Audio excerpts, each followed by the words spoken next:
구약성경 146페이지 레위기 1장 1절에서 9절 제가 읽겠습니다. 여호와께서 회막에서 모세를 부르시고 그에게 말씀하여 이르시되 이스라엘 자손에게 말하여 이르라. 너희 중에 누구든지 여호와께 예물을 드리려거든 가축 중에서나 소나 양으로 예물을 드릴지니라. 그 예물이 소의 번제이면 흠없는 수컷으로 회막 문에서 여호와 앞에 기쁘게 받으시도록 드릴지니라. 그는 번제물의 머리에 안수할지니라. 그를 위하여 기쁘게 받으심이 되어 그를 위하여 속죄가 될 것이라. 그는 여호와 앞에서 그 수송아지를 잡을 것이요 아론의 자손 제사장들은 그 피를 가져다가 회막문 앞 제단 사방에 뿌릴 것이며 그는 또 번제물의 가죽을 벗기고 각을 뜰 것이요 제사장 아론의 자손들은 제단 위에 불을 붙이고 그 불 위에 나무를 벌려놓고 아론의 자손 제사장들은 그 뜬 각과 머리와 기름을 제단 위에 불 위에 있는 나무에 버려놓은 것이며 그 내장과 정강이를 물로 씻을 것이요 제사장은 그 전부를 제단 위에서 불살라 번제를 드릴지니 이는 화제라. 여호와께 향기로운 냄새니라. 아멘. 할렐루야. 제사의 종류와 의미라는 제목으로 말씀을 드리겠습니다. 하나님께서 이스라엘 백성들을 이제 출애굽시켜서 광야를 인도를 해서 시내산에 이르렀을 때에 모세를 통해서 하나님이 하나님의 백성으로서 살아갈 율법의 말씀과 또 계명을 주셨습니다. 그리고 하나님께서 모세에게 말씀하시기를 성막을 짓도록 하였습니다. 성막은 성전의 임시방편이죠. 예루살렘에 솔로몬이 성전을 짓게 되었는데 예루살렘에 그들이 들어가기 전에 광야 생활에 천막으로 성막, 교회처럼 성막을 지어서 그들이 하나님께 제사를 드리는데 하나님께서 모세를 통해서 구체적으로 제사를 이렇게 드리라고 다 일러주셨어요. 그래서 오늘 읽은 이 말씀은 이제 1장만 읽었는데 5장까지 보면은 제사의 종류에 대해서 5가지 제사의 종류에 대해서 쭉 나열하고 설명을 해줍니다. 그 구약시대의 광야에서 그들이 어떻게 하나님께 제사를 드렸는가, 그 5가지 제사, 번제와 소제와 화목제와 속죄제와 그리고 속건제, 그 제사를 드리는 그 드림에 있어서의 의미가 뭔지, 그리고 오늘 신약시대에 살아간 우리는 그것을 우리가 어떻게 적용하고 이해할 것인가, 이 말씀으로 우리가 은혜를 받기를 원합니다. 첫째는 번제에 대한 것입니다. 번제. 번제라는 것은 이 한자로 하면 태울 번자입니다. 태워서 제사를 드리는 것을 번제라 하는데 히브리어로는 그게 올라라는데 히브리 말도 올라입니다. 그 뜻은 올라가다. 태워서 연기를 하나님께로, 향기로운 연기를 하나님께로 올려서 하나님께서 그 제사를 받으신다 해서 이 올라라고 하고 그걸 이제 번제라고 이렇게 우리가 해석을 합니다. 이스라엘 백성들이 제사를 드리려고 하면은 소나 양이나 염소나 이제 짐승을 끌고 옵니다. 그러면 이제 제사장이 그 짐승의 머리에, 송아지 같으면 송아지 머리에 이렇게 안수를 해서 기도를 합니다. 그러면 이 사람의 죄과가 그 송아지에게 전가가 됩니다. 그러면 이제 송아지를 죽여서 피를 흘리겠죠. 그 피를 제단에 그 밑에다가 뿌립니다. 그리고는 이제 그 피를 뿌림으로 그 사람의 죄가 사함을 받았다고 선포를 합니다. 그리고는 이제 오늘 같이 이 번제 같으면은 이런 이제 번제단이 있습니다. 동으로 만들어서 그리고 밑에서 불을 떼도록 돼 있고 나무 가지를 펼치고 그 위에 송아지를 이제 완전히 각을 뜹니다. 각을 뜯는 것은 이렇게 목을 자르고 이렇게 팔, 다리, 이제 짐승 송아지를 가죽을 벗기고 완전히 각을 떠서 그리고는 이제 태워서 하나님께 온전한 희생. 희생이라는 것은 정말 그 말대로 희생을 했다는 거예요. 우리 인간이 죄가 있어서 우리 인간이 죄의 벌을 받아야 될 것을 이 짐승이 대신 희생을 당해서 우리 인간의 죄가 사함을 받고 그리고는 하나님이 죄를 사해 주시고 하나님께서 그 제사를 받으시는 그 제사를 희생제사라 이렇게 이제 표현을 하기도 합니다. 그래서 이제 오늘 읽은 1절 3절 말씀에 보면은 그 예물이 소의 번제이면 흠없는 수컷으로 회막문에서 여호와 앞에 기쁘게 받으시도록 드릴 것이며, 이 회막은 이제 성막이죠. 흠없는 수컷, 흠없는 것으로 하나님께 제사를 드려야 됩니다. 제사는 이제 흠이 없다는 것은 뭐 한쪽 눈이 없다든지 한쪽 다리가 잘못됐거나 이런 이제 제물을 하나님께 바치면 안 됩니다. 하나님은 온전한 분이시기 때문에 하나님은 온전한 제물을 바치라 그렇게 말씀했어요. 6절에 보면은 그는 또 번제물에 가죽을 벗기고 각을 뜰 것이요. 이 소나 이 양을 이제 번제로 드리면은 가죽을 이제 가죽 있는 채로 그냥 태워서 드리는 게 아닙니다. 가죽을 완전히 벗겨서 그럼 이제 각을 뜬다는 거예요. 각을 뜬다는 것은 다리를 자르고 다리도 정강이를 이래 위에 다리와 아래 다리를 잘라가지고 완전히 각을 토막을 내서 그리고 이제 하나님께 제사를 드리는 것. 완전한 희생이죠. 그렇게 이제 죽임을 당하고 희생을 당하는데 온전한 희생이다 이렇게 볼 수 있어요. 7절에 보면은 제사장 아론의 자손들은 제단 위에 불을 붙이고 그 위에 불 위에 나무를 버려놓고 그 나무에 이제 그 위에 제물을 올려놓고 완전히 태워서 9절에 보면은 그 내장과 정강이를 물로 씻을 것이요 깨끗이 해서 그리고 제사장은 그 전부를 제단 위에서 불살라 번제를 드릴지니 이는 화제라 여호와께 향기로운 냄새니라. 화제라는 것은 불로 태워서 드리는 제사는 다 화제라 이렇게 말합니다. 제물 중에서 일부를 태워서 드리는 제사가 있고 완전히 제물 전체를 태워서 제사를 드리는 것인데 불로 태우는 것은 다 화제라고 합니다. 공통적으로. 그런데 번제는 제물을 온전히 다 태워서 드리는 제사를 번제라고 이렇게 합니다. 그것은 온전한 희생을 의미합니다. 오늘 신약시대에 우리가 말하면 예수님이 십자가에 달려 돌아가실 때 완전히 죽임을 당하고 완전히 희생을 당해서 우리 죄를 다 사하여 주신 것을 이렇게 예표하고 있습니다.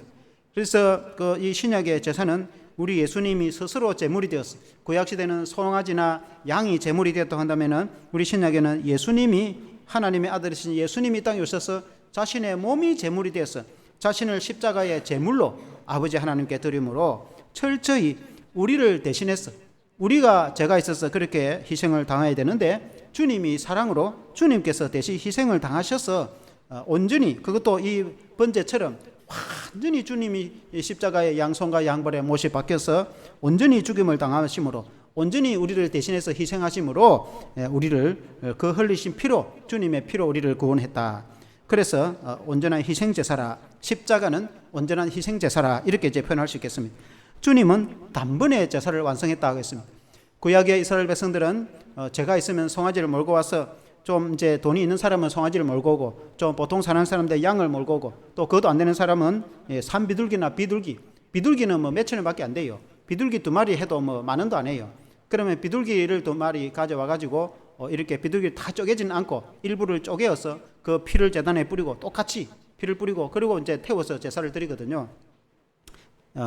그렇게 이제 하나님께 누구나 제사를 드리도록 하는데 구약의 백성들은 죄가 있으면 또 제사를 드리고 또 그 다음에 또 죄가 생각나면 또 제사를 드리고 반복해서 했단 말입니다. 그러나 신약에 우리는 우리 예수님이 단번에 십자가에 한 번 완전히 제사를 완성해서 십자가에 우리 죄를 다 사시고 우리 주님이 이제 구원을 하셨습니다. 그래서 예수님을 믿는 우리는 예수 그리스도를 통해서 우리 죄가 온전히 용서를 받아서 구원을 받아서 우리가 하나님께 드리는 이 예배는 감사의 예배. 이미 주님이 십자가를 통해서 죄를 사하여 우리를 구원하셨으니까 그 구원받은 은혜에 감사하고 또 감사하고 또 감사의 찬미를 드리는 것이 신약의 예배인 줄로 믿습니다. 두 번째는 소제입니다. 소제. 소제는 곡식 가루를 빻아서 곡식을 빻아서 가루를 만들어서 제사를 드리는 것을 소제라고 하는데 2장 1절에 보면은 누구든지 소제의 예물을 여호와께 드리려거든 고운 가루로 예물을 삼아 그 위에 기름을 붓고 또 그 위에 유향을 놓아 이렇게 이제 예물을 드리라 이 말입니다. 이 소제라는 말은 곡물이라는 뜻입니다. 그 하나님께 바치는 곡식 예물을 이제 소제라고 하는데 곡식의 제사를 말합니다. 이스라엘 백성들이 이제 나중에 가나안 땅에 들어가게 되거든. 가나안 땅에 농사를 지어서 풍성한 곡식을 거두어서 하나님이 곡식을 주시니까 얼마나 감사한지 하나님께 감사에 우리가 감상금 하듯이 하나님께 감사의 예물을 제사를 드리는 것을 소제라고 이제 볼 수가 있습니다. 하나님이 햇빛과 비를 주셔서 우리에게 건강을 주시고 풍성한 곡식을 주신 하나님께 감사의 제물을 드리는 것입니다. 곡물의 제사를 드릴 때는 고운 가루로 빻아서 제사를 드립니다. 그렇게 곡식을 거둬서 있는 채로 그냥 태워서 드리거나 채로 그냥 다 드리면 그러면 엄청난 그 곡식을 갖다가 수레에 싣고 그 성전에다가 다 어디 쌓아 놓을 수도 없고 그렇게 하지 않습니다. 반드시 이제 방아를 찧어서 그리고 가루를 빻으면은 바로 밥을 해 먹을 수 있도록 그렇게 해서 이제 제사를 드리는데 그 곡식을 이제 곡물을 이제 백성이 가져오면은 그걸 전부 다 태워서 드리지 않습니다. 일부를 태워서 드리고 나머지는 성전에 두어서 이렇게 사용을 합니다. 2장 2절에 보면은 아론의 자손 제사장들에게로 가져갈 것이요 제사장은 그 고운 가루 한 움큼과 기름과 그 모든 유향을 가져다가 기념물로 제단 위에서 불사를 지니 이는 화제라 여호와께 향기로운 냄새니라. 곡물을 이제 곡식을 빻아서 이래서 한 푸대를 가져왔다. 그 한 푸대를 다 태우는 것이 아니고 그 중에 한 움큼 정도를 이렇게 이제 제단 위에 불 피운 제단 위에다가 이렇게 뿌리는데, 그리고 이제 향기가 있습니다. 유향 함께 이제 향기 나는 이제 기름이 있습니다. 그것을 같이 태워서 기름과 유향을 같이 태워서 향기로운 냄새가 나서 하나님께 이제 제물로 이렇게 태워 드리고, 그리고 남은 이 푸대의 곡식은 성전에 들여서 성전에 관리하거나 제사장이 사용하는 데 쓰도록 합니다. 그렇게 이제 소제는 이 모든 이제 제물을 완전히 태워서 제사를 드리는 것은 번제 하나밖에 없습니다. 번제는 그 제물 전체를 태워서 드리는 것이고, 나머지 제사는 다 일부만 태워서 제사를 드리고, 그리고 나머지는 성전에 다 사용을 하도록 그렇게 이제 하는 것입니다.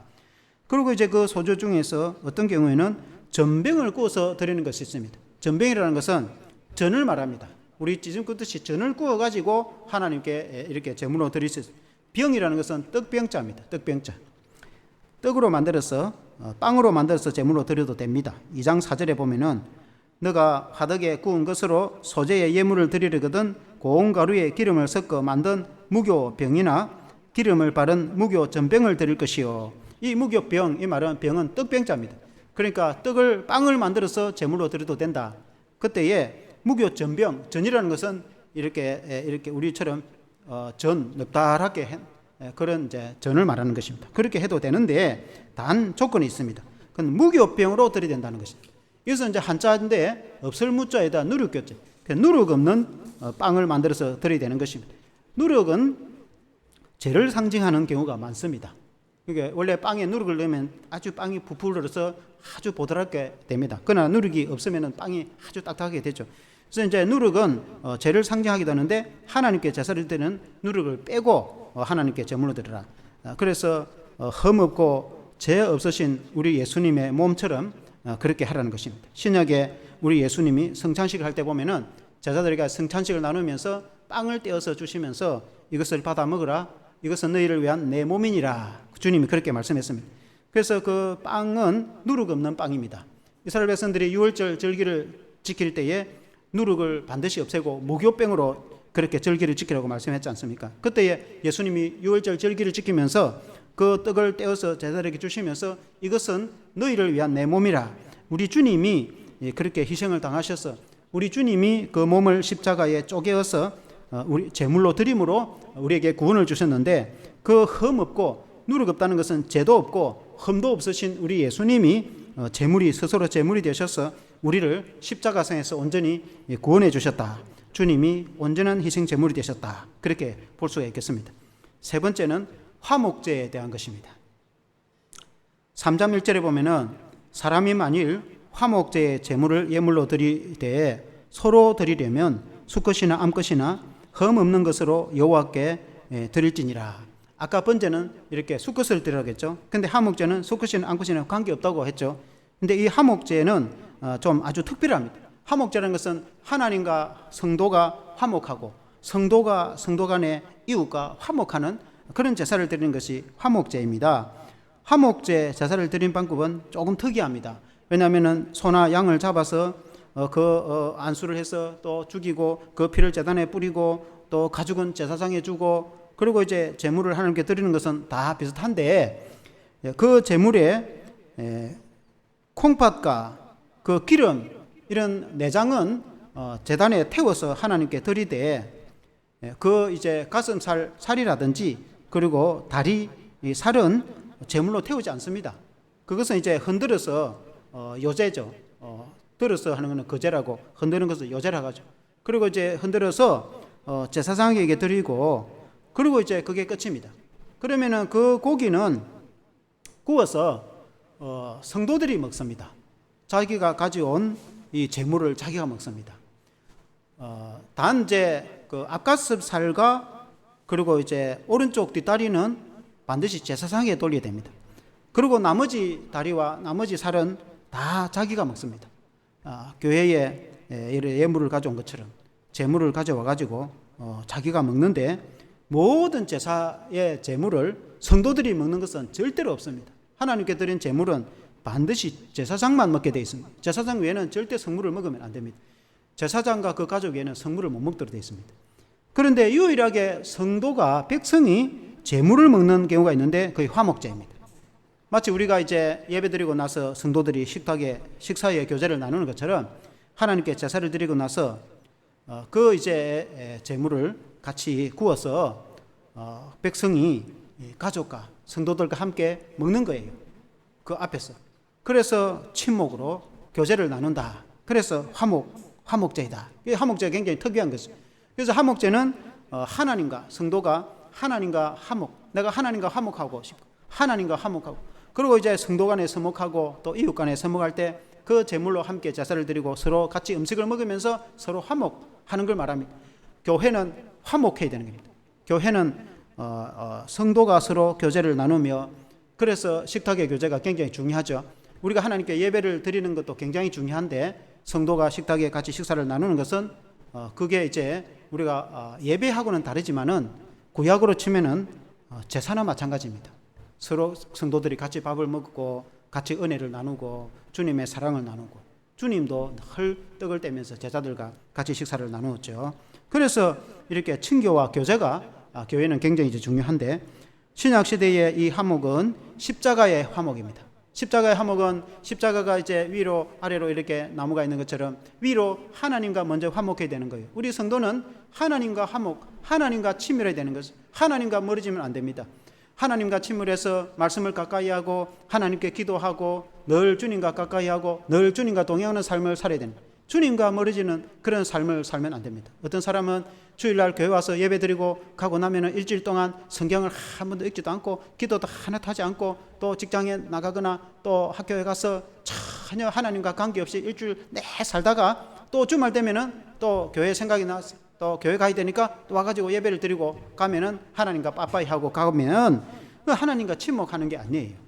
늘 제가 말씀드렸다시피 늘 한 주간에 주님과 교제하고 주님 말씀 듣고 기도하고 하나님과 가까이 하고 하나님의 기적을 체험하고 하나님의 은혜를 체험하다가 이제 주일날 되면은 공동체 한 정한 장소에 정한 시간에 정한 이 교인들이 함께 모여서 공예배를 함께 드리는 예배를 공예배라 이렇게 말해요.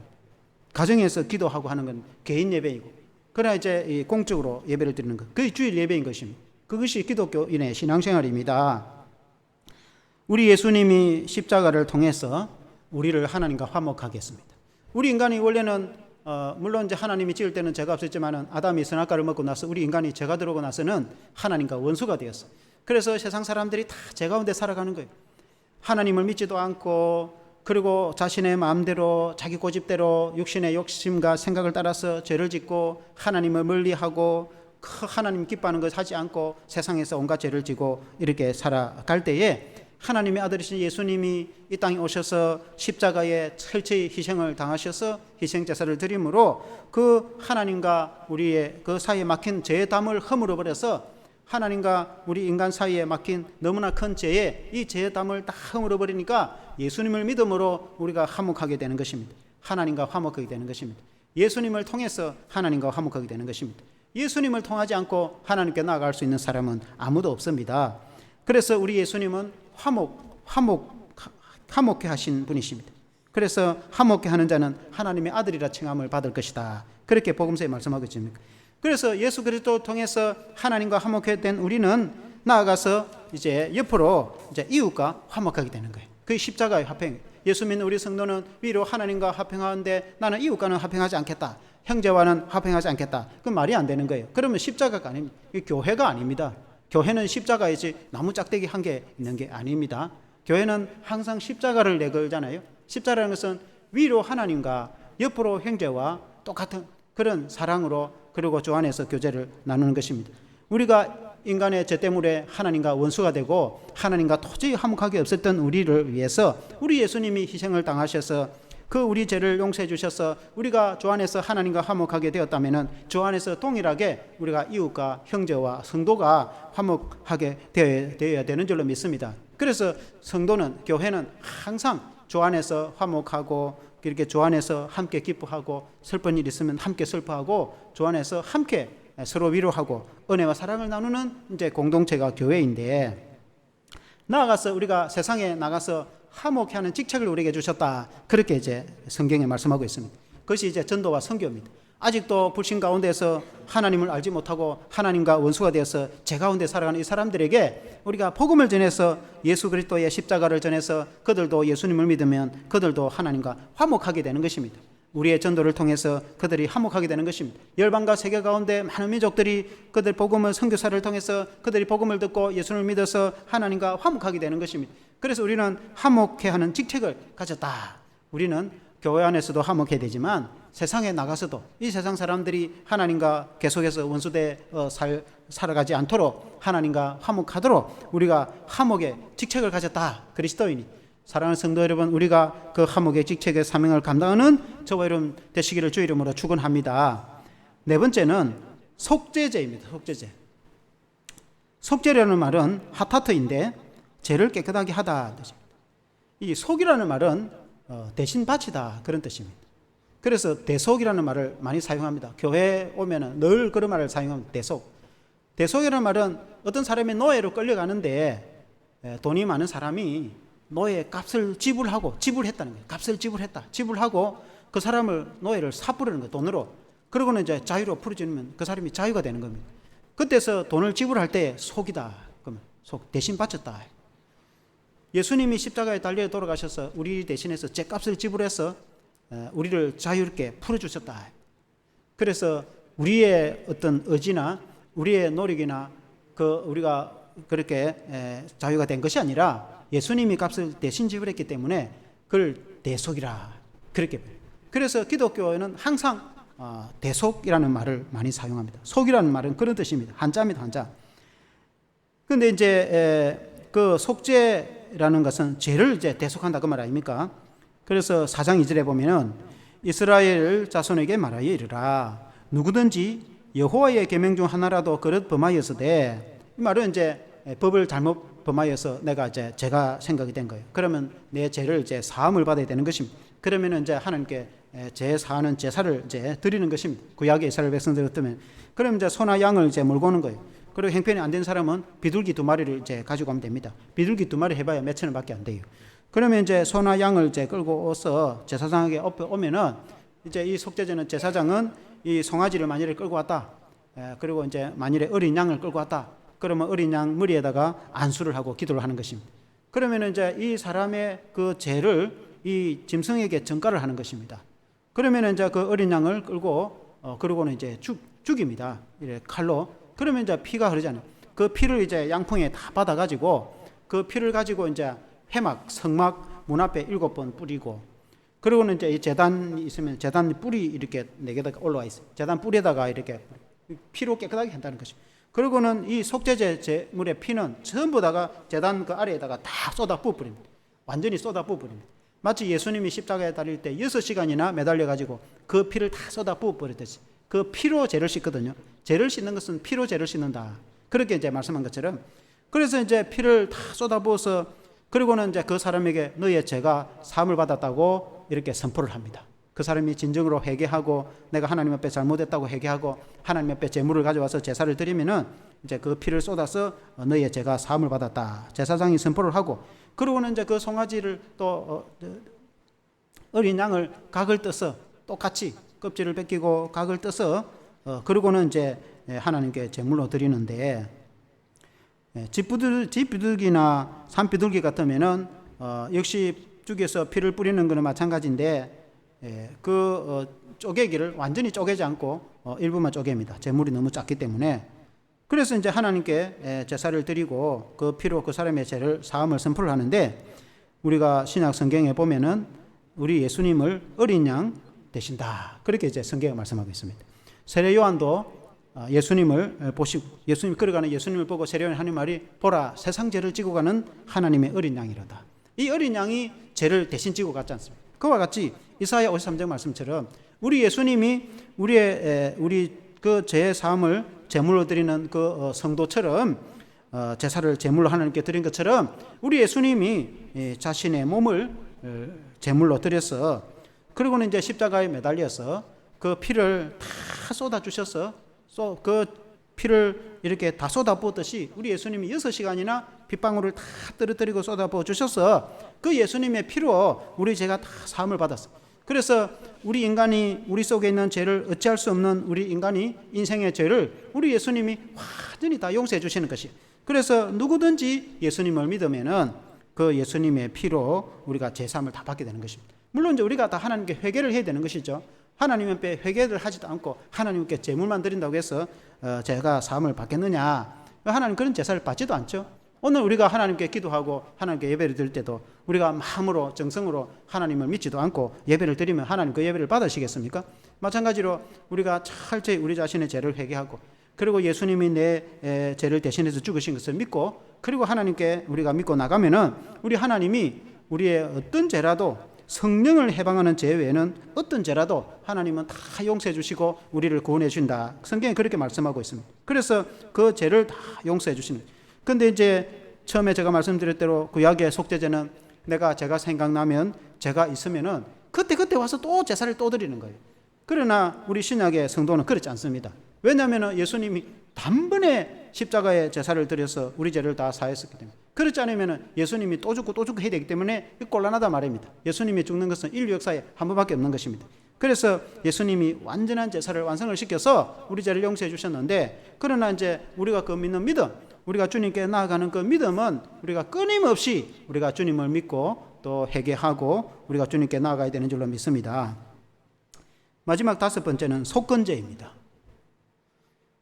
속건제는 이게 묽은 건자입니다. 하나님의 성물에 손해를 입혔거나 다른 사람들에게 내가 손해를 끼쳤을 때에 배상을 하고 그리고 제사를 드리는 것을 속건제라 이렇게 말합니다. 배상을 할 때는 물품의 5분의 1을 배상을 하고 그리고 속건제를 드려야 됩니다. 내가 어떤 다른 남의 차를 갖다가 이렇게 때려 상하게 만들었다. 그러면은 그걸 이제 배상을 해줘야 되는 거죠. 여기 성경에는 배상을 해주고 5분의 1을 더 배상을 해줘야 되는 거. 율법에는 그렇게 되어 있습니다. 그러고는 이제 내가 잘못된 것을 하나님께 제사를 이제 드리는 것입니다. 5장 15절에 보면은 누구든지 여호와의 성물에 대하여 부지 중에 범죄하였으면 여호와께 속건제를 드리되 너가 지정한 가치를 따라 성소의 세겔로 몇 세겔 은에 상당한 흠없는 순양을 양떼 중에서 끌어다가 속건제로 드렸어.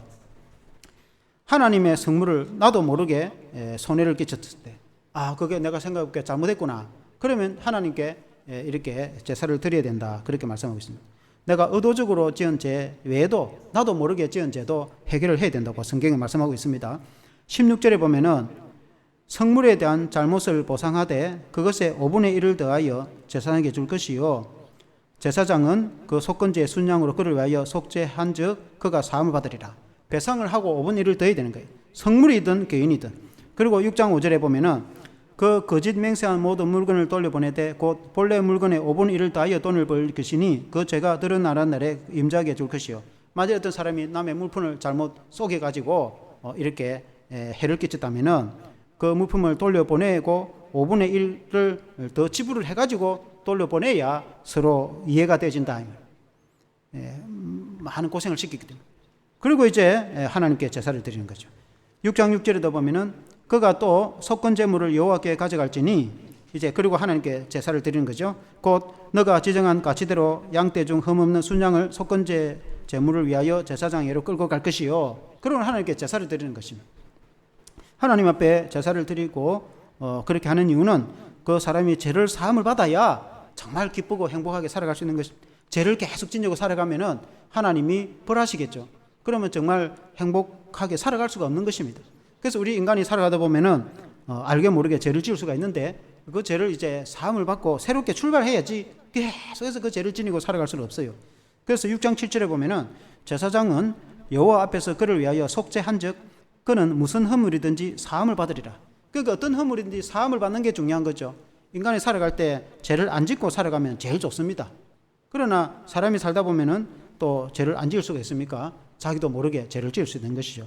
그러나 제가 깨달아지면은 하나님 앞에 오늘 신약 시대 같으면 회개를 하고 하나님 앞에 뉘우치고 그리고 정말 하나님이 우리 죄를 용서해 주신 것을 믿고 확신을 가지고 그렇게 살아가야 되는 거예요.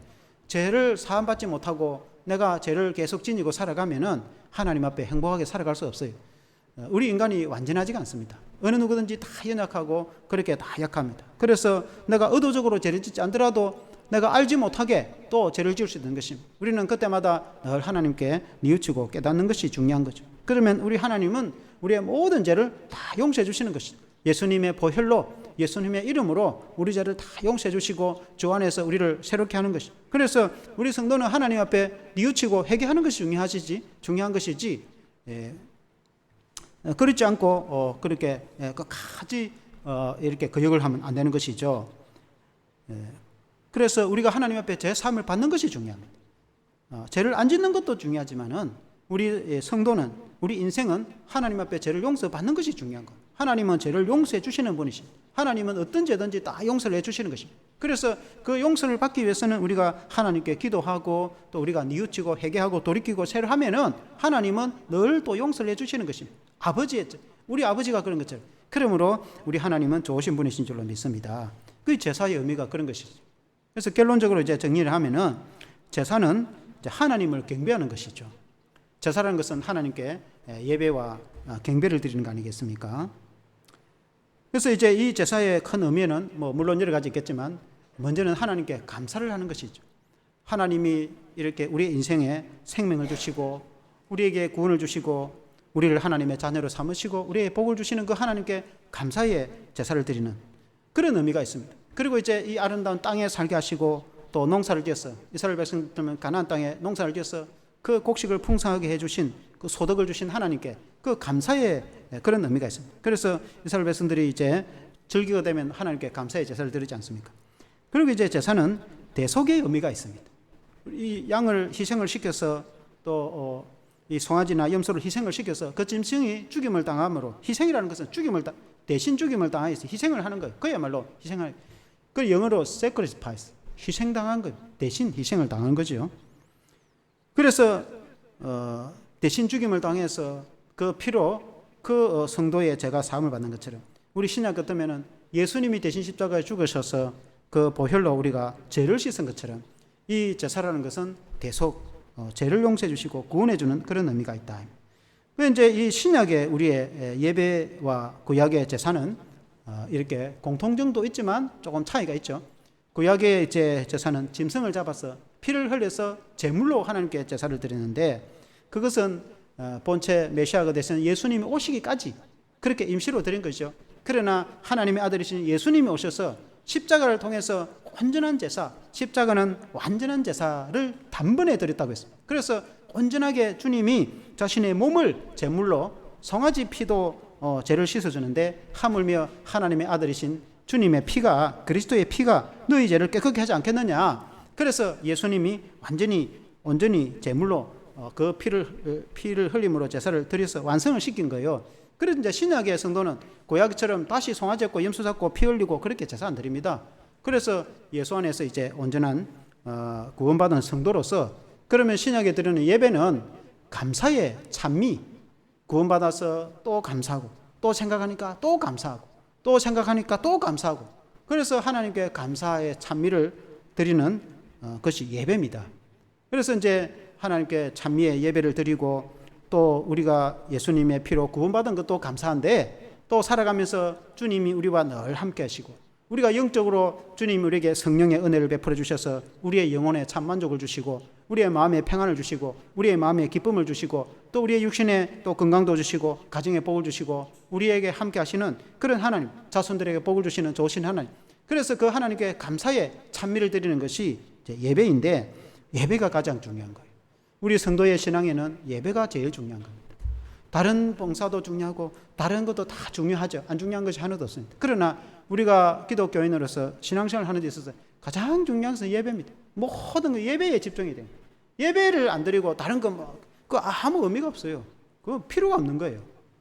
다른 모든 건 내가 늘 말씀드린 차량 운행하는 거는 와서 예배 드리려고 차량 운행하지 차량 드라이브 하고 싶어서 차량 운행하는 건 아니죠. 교회에서 밥을 먹는 것도 이제 예배 드리고 같이 밥 먹고 그렇게. 그러니까 모든 건 예배 중심이죠. 그와 같이 이 예배가 제일 중요한 거예요. 우리 기독교 성도는 예배가 제일 중요하다는 것을 알고 우리가 신앙생활을 다하는 저와 여러분 되시기를 주 이름으로 축원합니다. 기도하겠습니다. 하나님 아버지 감사합니다. 오늘 이 구약의 5가지 제사의 종류를 통해서 우리가 그 의미를 생각하고 또 신약의 우리 예수님의 십자가의 제사가 얼마나 고귀한지 우리가 깨닫게 되었습니다. 허물과 죄로 죽었던 우리의 인생입니다.